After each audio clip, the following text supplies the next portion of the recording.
Hi everyone! Welcome to my channel. For today's episode of our video, I will be sharing to you guys kung ano ang mga bagay na dapat tandaan bago ka dumaan sa proseso ng hormone replacement therapy. And I definitely think that this video, dapat talaga siyang panoorin, especially to those person na gustong dumaan sa proseso ng hormone replacement therapy and at the same time, they are just self-medicating.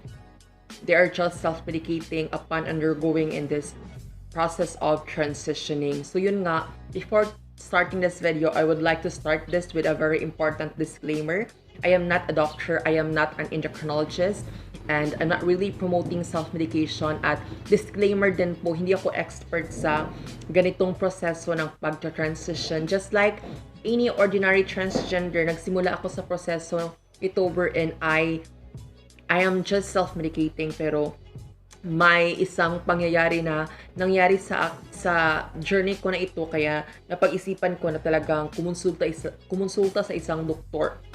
That way, mas na sisigurado ko sa sarili ko na tamang bagay ang ginagawa ko or tamang mga procedures or hakbang ang ginagawa ko upon undergoing in this very dramatic process of transitioning. So yun nga, ano-ano ba ang mga bagay na dapat tandaan? What are the things that transgenders need to think about, or what are the things that they need to consider if gusto nilang dumaan sa proseso ng hormone replacement therapy? So first things first, mag-HRT ka because you have a purpose, and that purpose is you have this thing called gender dysphoria.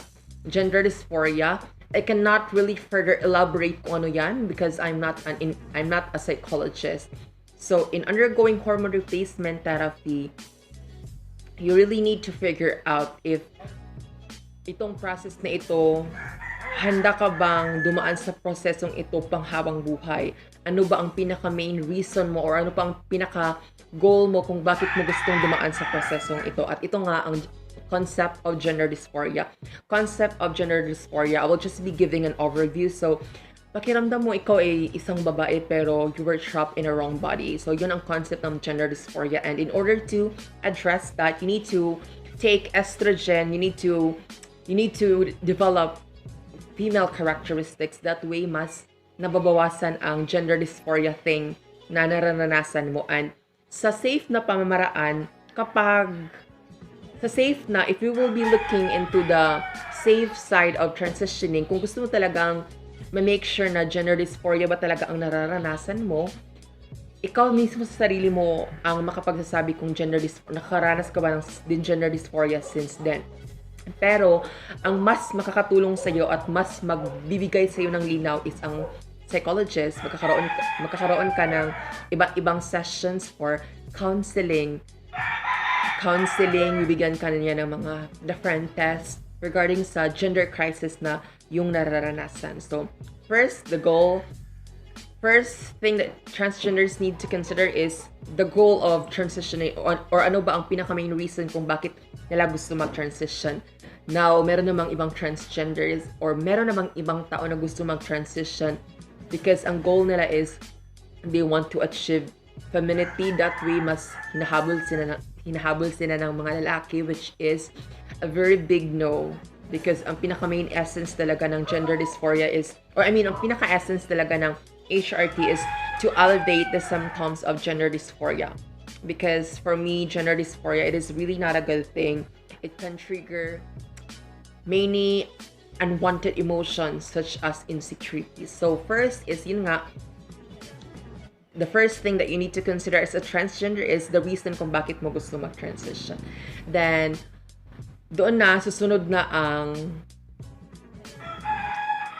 with regards sa financial stability mo, or capable ka ba na dumaan sa proseso ng hormone replacement therapy, or kaya mo bang sustentuhan or kaya mo bang i-provide para sa sarili mo ang mga pangangailangan mo kapag nag-HRT. So you also need to have this thing called financial stability in undergoing in this process, because whether we like it or not, we will be taking these medicines for a lifetime, since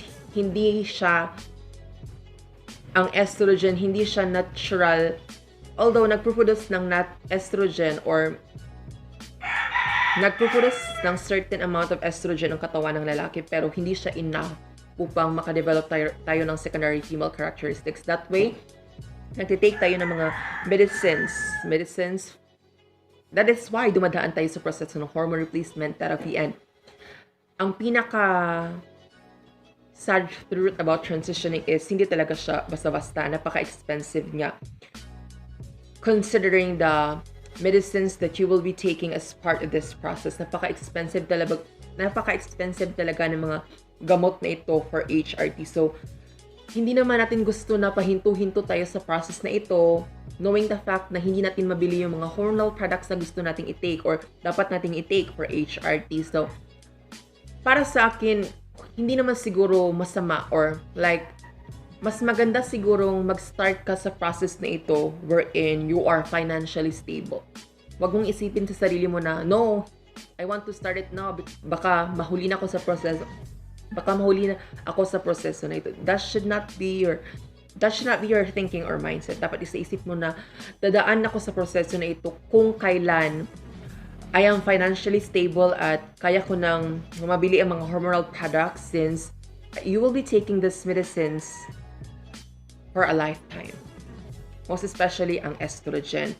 Unless kung magpapakapon ka na or magpapatanggal ka na ng balls, so you don't need to take testosterone or anti-androgen, since pinatanggal mo na ang testicle or testis mo na mainly responsible for the development of secondary male characteristics. So yun nga. Let's proceed to the next reason. Kapag you are self-medicating naman, so what are the things that you need also to consider is ang mga hormonal products na ginagamit mo. You have to make sure na legit and authentic sellers ang binibilhan mo ng mga hormonal products, especially to those who are self-medicating. At isa sa bagay na nakaalarma sa akin is yung advisory ng Food and Drug Administration ng Philippines about sa mga hormonal products na hindi registered sa ating bansa. Halos lahat siguro hindi registered sa ating bansa ng FDA. Kaya siguro para sa akin, ang magandang bagay na naidulot ng pangyayari na ito is it will really encourage those transgenders to not settle for self-medication. Kasi ang mangyayari niyan kapag hindi registered ang mga products na yan, so the risk, marami talagang risk na makukuha. Since nagbigay ng advisory or warning ang FDA, so magkakaroon ng mga hakbang or essential steps needed upang ma-register ang mga hormonal products na yan. That way, hindi na siya basta-bastang nabibili kahit saan online. At ang mangyayari is, ang mga transgenders, most especially to those who are self-medicating, is magkukonsulta talaga sila sa isang doktor, since hindi sila makaka-avail or makaka-purchase ng mga hormonal products na yon, knowing the fact na kailangan sila ng prescription or reseta sa isang doktor, since hindi sila basta-basta makukuha ng mga products na yon, since yun nga, kapag naka-anchored kasi siya sa batas. So, mahirap kalabanin ang batas. Napaka-delikadong kalabanin ang batas. So, yun nga, mas maganda naman siguro. Although, ang pinaka hindi magandang bagay siguro sa pangyayari na yan, mas i-increase pa ang presyo ng mga hormonal products for hormone replacement therapy. So, yun nga. If there's one thing or one good thing about that event, siguro it will encourage transgenders to not settle for self-medication. So, I think so far, yun lang naman siguro ang mga dapat tandaan. What are the things or essential things that transgenders need to know or need to bear in their, or to consider if gusto nilang dumaan sa proseso ng hormone replacement therapy. So, first is to know what is really your purpose of transitioning. Second is to achieve financial stability, or kaya ba nilang i-sustain ang kanilang pag-HRT, knowing na ang mahal-mahal talaga ng mga hormonal products. And lastly is, if nagsa-self-medicate lang sila, also consider consulting to a doctor or also considering the medicines that you're taking kung wala ka bang negative effects or wala ka bang mga concerns regarding sa mga hormonal products na ginagamit mo, or mas maganda sigurong kumonsulta talaga sa isang endocrinologist. That way, mas nabibigyan ka niya ng tamang advices sa kung ano ang mga dapat mong gawin at ano ang mga bagay na dapat mong iwasan sa pagdaan sa prosesong ito. So, I think that would be all, guys. Thank you so much for watching. God bless us all and see you in my next video.